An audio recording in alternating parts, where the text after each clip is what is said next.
लाल शहबाज कलंदर कहीं जा रहे थे तो एक रिछ को नचाने वाला नजर आया। पूछा तुम कौन हो? तो बोला कलंदर हूँ। उस दौर में रिछ नचाने वाले को भी कलंदर कहते थे। आप बेख्तियार मुस्कुरा दिए। ये बात उस रिछ वाले को पसंद नहीं आई। कहने लगा आप कौन है? फरमाया मैं भी कलंदर हूँ। कहने लगा कि आप कैसे कलंदर हैं? ना आपके पास रिछ है ना डुगडुगी, तो तमाशा कैसे दिखाएंगे? फरमाया पहले तुम दिखाओ फिर मैं दिखाता हूँ। रिछ वाले ने डुगडुगी बजाई और रिछ खड़ा होकर नाचने लगा। उसने कहा कि अब आपकी बारी। लाल शहबाज कलंदर दो दरख्तों की टहनियों पर खड़े हो गए और फरमाया कि नीचे से गुजर जाओ, मगर याद रखना कि आगे जाना मगर वापस कभी मत आना। जैसे ही वो नीचे से गुजरा माहौल ही बदल गया। ना वो सूरज की गर्मी ना गर्दो गबार। अभी इसी सोच में ही था कि उसने देखा कि एक अजीम लश्कर सिपाहियों का घोड़ों पर सवार तेजी से उसकी तरफ बढ़ रहा है। वो घबरा गया कि आज तो जान गई।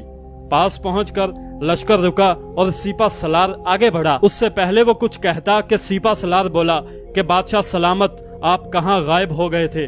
आपकी सल्तनत आपका इंतजार कर रही है और मलका यालिया का रो रो कर बुरा हाल है।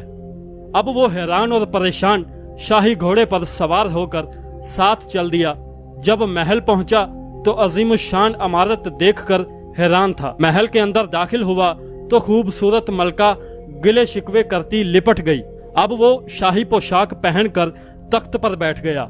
सालों गुजर गए, बच्चे हुए, फिर शहजादे बड़े हो गए, बुढ़ापा आ गया, जिस्म से जान मुंह से जायका चला गया। एक दिन अपनी सल्तनत में दरिया के किनारे बैठे ख्याल आया कि आखिर क्या हुआ था।